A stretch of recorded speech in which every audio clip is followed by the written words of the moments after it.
টানা কয়েকদিনের ভারী থেকে অতি ভারী বৃষ্টিতে দেশের বিভিন্ন অঞ্চলে বন্যা পরিস্থিতির অবনতি হয়েছে।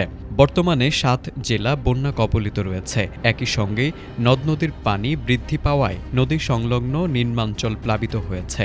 এদিকে নতুন করে আরও ১০টি জেলা বন্যার ঝুঁকিতে রয়েছে বলে সতর্ক করেছে বন্যা পূর্বাভাস ও সতর্কীকরণ কেন্দ্র।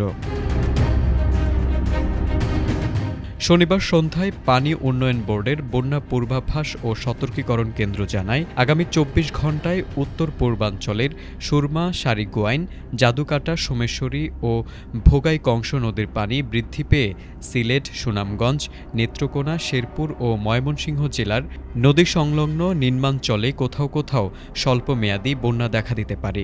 একই সময়ে উত্তরাঞ্চলের তিস্তা, ধরলা ও দুধকুমার নদী অববাহিকার নীলফামারী, লালমনিরহাট, রংপুর, কুড়িগ্রাম ও গাইবান্ধাতেও সঠিক প্যাড আর সঠিক তথ্য দিয়ে কেশু সামলে নিব এক হয়ে।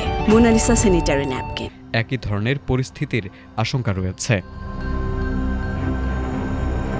তবে কিছু এলাকায় স্বস্তির আভাসও দিয়েছে সংস্থাটি।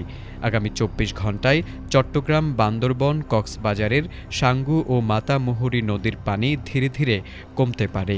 একইভাবে মৌলভীবাজার ও হবিগঞ্জ জেলার মনু, ধলাই ও খোয়াই নদীর পানিও হ্রাস পাওয়ার সম্ভাবনা রয়েছে। ফলে এসব জেলার নদী সংলগ্ন নিম্নাঞ্চলে বন্যা পরিস্থিতির ধীরগতিতে উন্নতি হতে পারে। বর্তমানে চট্টগ্রাম, বান্দরবন, কক্সবাজার, হবিগঞ্জ, মৌলভীবাজার, সিলেট ও সুনামগঞ্জ জেলা বন্যা কবলিত রয়েছে। অন্যদিকে ফেনী, খাগড়াছড়ি, নেত্রকোনা, শেরপুর, ময়মনসিংহ, নীলফামারী, লালমনিরহাট, রংপুর, কুড়িগ্রাম ও গাইবান্ধা সহ কয়েকটি জেলা বন্যার উচ্চ ঝুঁকিতে রয়েছে।